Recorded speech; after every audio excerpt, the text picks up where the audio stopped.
น่ศิลปินจะเข้าในที่ สบายดีพี่น้องวันนี้ผู้ข้าก็ได้มาเจอ มันอยู่ในกลุ่มเนาะ แบบเอิ้นว่าได้ว่าบังเอิญมาเจอหมู่สายดอง ใช่ละ อยู่นาพอบ้านดอง ใช่ละ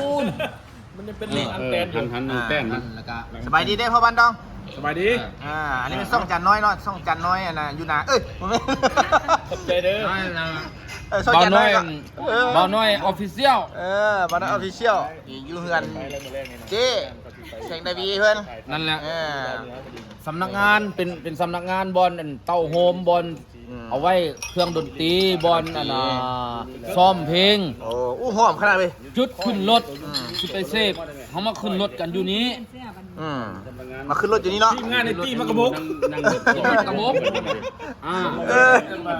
อันน่ะภาษาไทยเรียกว่าตะบก ตะบกบ้านเฮาเอิ้นหมักกระบกภาษาลาวอ่ะ ว่ากันรอคือพอแล้วเว้ย อันนี้พี่น้อยอยู่นะ อันนี้เนาะอยู่นานี่นะเนาะ น้อยอยู่นะ อันนี้ก็ดองอยู่นานี่ ตอนนี้อยู่ซิเปอร์สองสีเด้อ ไอ้เจ๊กก็อยู่นะนะไห อันนี้ก็อยู่นากันเนาะ ไห นะให้นานุว่ะ ไอ้น่าให้สารคำนี่ไปเจอเรื่องน่าให้นาโนคนอื่น อ่า น่าให้สารคำน่าให้นี่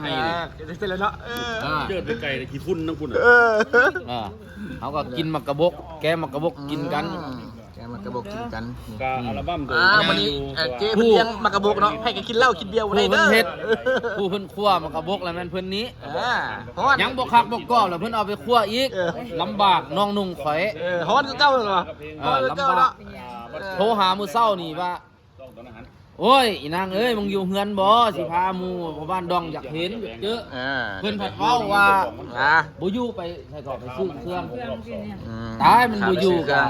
เอามื้อหน้าเพิ่นว่าเอาประมาณชั่วโมงนึงเข้าเมื่อชั่วโมงนึงพอดีไอ้หันไปใส่ตาไฟสัญญาณรถหัน ตัวที่อันตำมัน งัวปะ ตำหมาตำตัวหมาตัดหน้าก็เอามาไว้นี้ เอามาไว้นี่บ่ โอ้บ่แม่นได้15มื้อเพิ่นว่า อันใดล่ะ 45มื้อรถเอามาไว้นี่ เอารถไว้นี่บอกกันเดี๋ยวว่าเอาตัวหมามาไว้นี่ เอารถอันขี่บ่ได้แล้วเจ็บขา เจ็บขาเนาะไปน้ำเพิ่นเนาะมื้อนั้นไปใช้สันสิไปเกิดอุบัติเหตุนี่ ไปเสพหนองแปนแล้วสิมาเสพแจ็ค อ่า มาเสพอีกรถต่ำมาหันบ่ทันได้ไปห้องหมอมาเสพก่อนเสพได้4เพลงแอมแตกต๊อบไฟใหม่แอม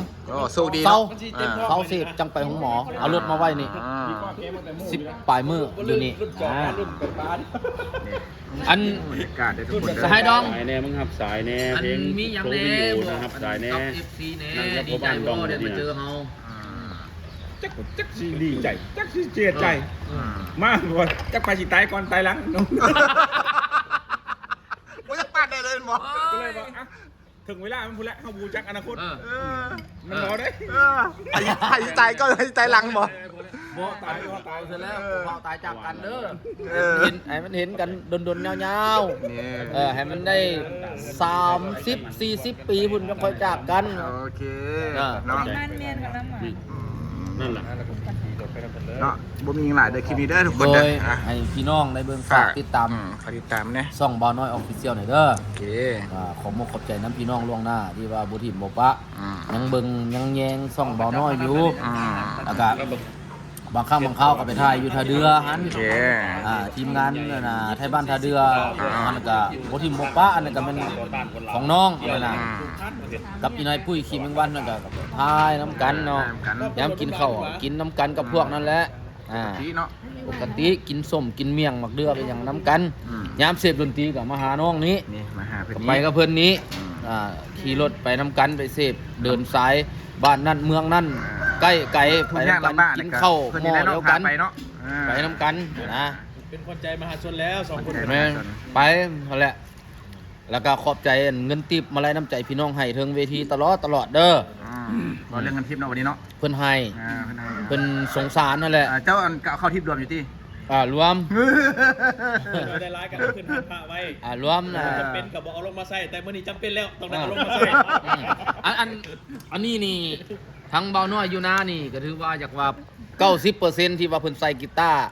อันน่ะให้พิงอันน่ะนักร้องใต้ฟ้าเมืองลาวศิลปินเมืองลาวนี่มัน ไปฟ้านวังไม่นี่วะ เพิ่นเข้ากีตาร์นะ ไป ใต้ฟ้าเมืองลาวอะไรมันเพิ่นนี้ นักห้องนักหยังมาแล้วมันผ่านกีตาร์เพิ่นนี้